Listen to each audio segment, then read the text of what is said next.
Hi hello friends, வணக்கம். இன்றைக்கி முட்டை வச்சு சூப்பரான டிஷ்ஷை பற்றி நம்ம பார்க்க போகிறோம். வீடியோ போகிறதுக்கு முன்னாடி நம்ம சேனலை சப்ஸ்கிரைப் பண்ணுங்கள். இப்போ வாங்க வீடியோ போகலாம்.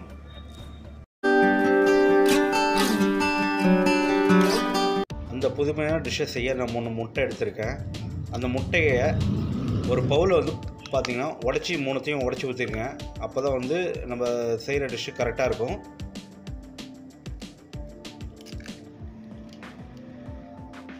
முட்டை உடச்சி ஊற்றவுடனே கொஞ்சமாக உப்பு போட்டு அதில் நல்லா மிக்ஸ் பண்ணிவிட்டு நல்லா கலக்கிக்கிறேன். கலக்கி முடித்த உடனே ஸ்டவ்வில் கடாயை வச்சு அந்த கடாயில் கொஞ்சமாக எண்ணெய் ஊற்றிக்கிறேன்.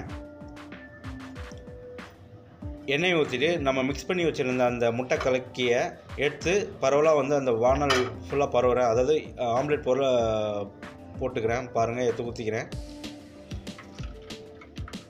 ஊற்றிட்டு ஆம்லேட் வர்ற போல் வரும் பாருங்கள்.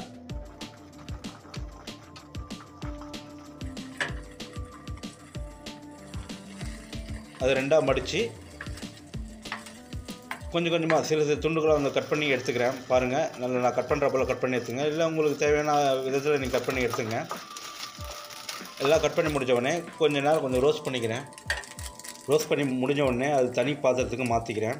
அதுக்கப்புறம் பார்த்திங்கன்னா கடாய் ஒன்று எடுத்துக்கிறேன். எடுத்துகிட்டு ஸ்டவ்வில் வச்சு கொஞ்சமான எண்ணெய் ஊற்றி அதில் கொஞ்சம் சோம்பு ஆட் பண்ணிவிட்டு பொரியிற அளவு வந்த உடனே பார்த்திங்கன்னா அதில் பட்டை இலை வந்து ஆட் பண்ணிக்கிறேன். ஆட் பண்ணிவிட்டு அதில் கொஞ்சம் லவங்கம் கொஞ்சம் சேர்த்துக்கிறேன். சேர்த்த உடனே 2 வெங்காயத்தை நான் கட் பண்ணி வச்சுருக்கேன். அந்த வெங்காயத்தை கொஞ்சம் ஆட் பண்ணிட்டு சேர்த்துட்டு நல்லா எண்ணெயில் மிதமான சூட்டில் வதக்கி எடுத்துக்கோங்க. எந்த அளவுக்கு வதக்குறோமோ அந்த அளவுக்கு டிஷ்ஷு நல்லாயிருக்கும். நல்லா வதங்கின வந்த உடனே சிறிதளவு வந்து கறிவேப்பிலை கொஞ்சம் ஆட் பண்ணிக்கிறேன். ஆட் பண்ணிவிட்டு வெங்காயத்தை கூட நல்லா சேர்த்து மிக்ஸ் பண்ணிக்கோங்க.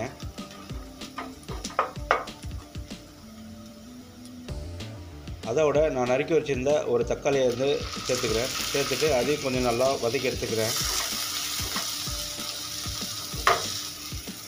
நல்லா வதங்கினோடனே அதோட கொஞ்சம் உப்பு கொஞ்சம் ஆட் பண்ணிக்கிறேன். தேவையான அளவுக்கு உப்பு கொஞ்சம் ஆட் பண்ணிக்கங்க. உப்பு ஆட் பண்ணிவிட்டு நல்லா மிக்ஸ் பண்ணிக்கிறேன். ஏற்கனவே நான் வந்து 2 தக்காளி வந்து மிக்ஸ் ஜாரில் வந்து அரைச்சி எடுத்துருக்கேன். அதையும் கொஞ்சம் ஆட் பண்ணிக்கிறேன். தக்காளி பார்த்தீங்கன்னா பச்சை வாசனை போகிற அளவுக்கு நல்லா வந்து மிக்ஸ் பண்ணிக்கங்க.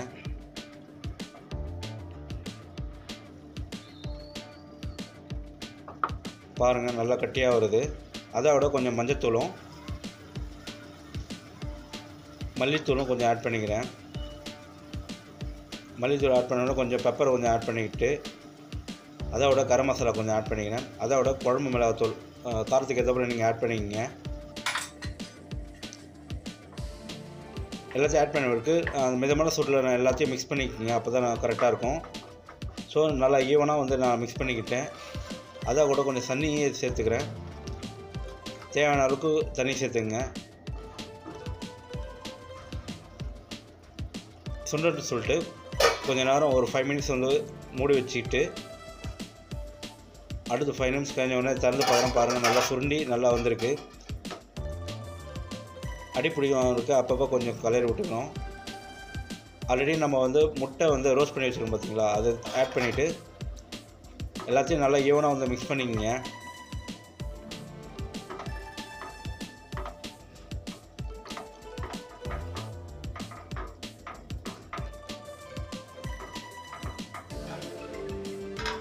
மிக்ஸ் பண்ணிவிட்டு கொஞ்சம் நேரம் வேக விட்டுன்னு சொல்லிட்டு கொஞ்சம் நேரம் மூடி வச்சுட்டு ஒரு 5 மினிட்ஸ் கழித்து நான் திறந்து பார்க்குறேன். பாருங்கள், தண்ணிலாம் சுருண்டி ஒரு மாதிரி ஸ்மெல்லு சூப்பராக வரும். இந்த டைமில் வந்து அடிப்படியமாக இருக்க நம்ம வந்து இது பண்ணிக்கணும். பாருங்கள் எவ்வளோ சூப்பராக வந்துக்குன்ட்டு. நீங்களும் இது போல் உங்கள் வீட்டில் ட்ரை பண்ணுங்கள். இந்த குழம்பு பார்த்திங்கன்னா குழந்தைங்க வந்து எல்லோரும் விரும்பி சாப்பிடுவாங்க. இது வந்து தோசை, இட்லி, சப்பாத்திக்கு எல்லாத்துக்கும் வந்து யூஸ் பண்ணிக்கலாம். ஓகே ஃப்ரெண்ட்ஸ், அடுத்த வீடியோவில் அடுத்த டிஷ்ஷை பற்றி பார்ப்போம். ஓகே, பாய்.